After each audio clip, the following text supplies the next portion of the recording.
Father Isidore Splendor is a Jesuit priest here at Boston College, currently studying the School of Theology and Ministry. Recently, I had the opportunity to talk to Father Isidore about his background as a Nigerian and more specifically an Igbo man, and how his life affected the way he conducted himself as a priest and viewed Christianity. More specifically, Father Isidore and I had the opportunity to talk about enculturation, which is the adaptation of the way the church teachings are presented to non-Christian cultures, and in turn, the influence of those cultures on the evolution of those teachings. I found this topic to be particularly interesting because, like Father Isidore, I too am a Christian individual of Igbo background.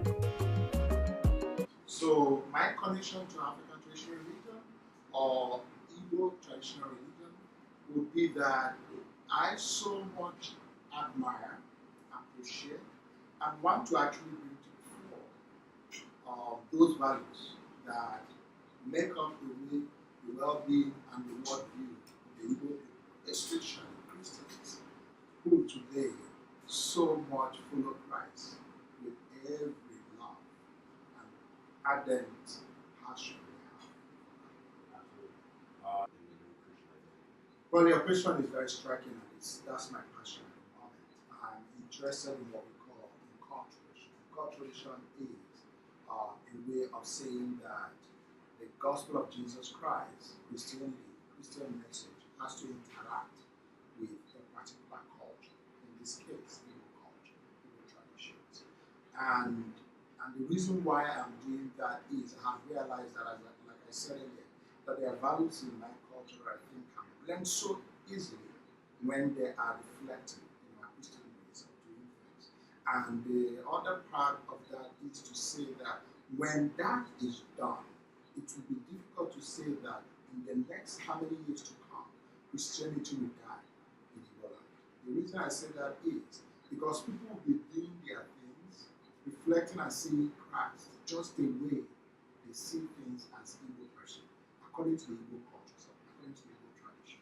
So when I look at that, I just say to myself, I should sue to the church, or I should sell the idea to the church that enculturation should not only be talked about in the documents, it should not be an abstract thing.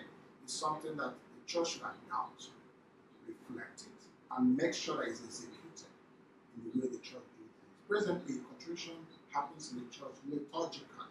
So for the first time, someone is coming up with something about it in theology.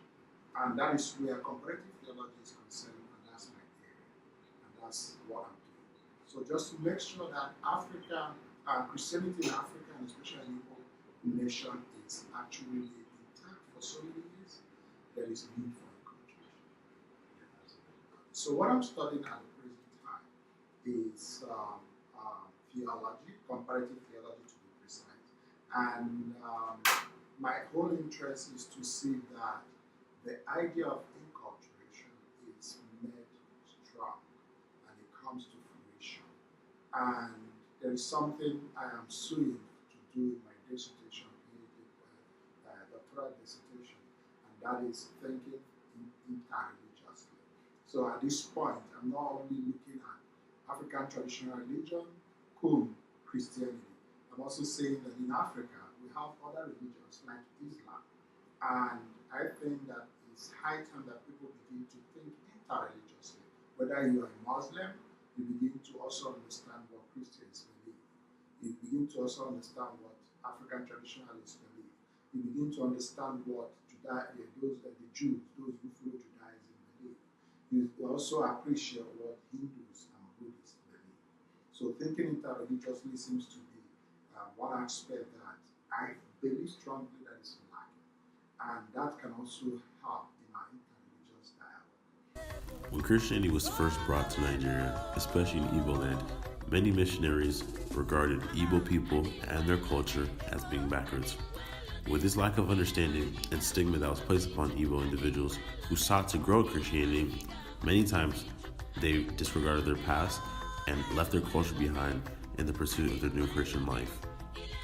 This is why enculturation is important, as it enables the Igbo Christian to understand that they can still be a Christian and embrace their cultural values.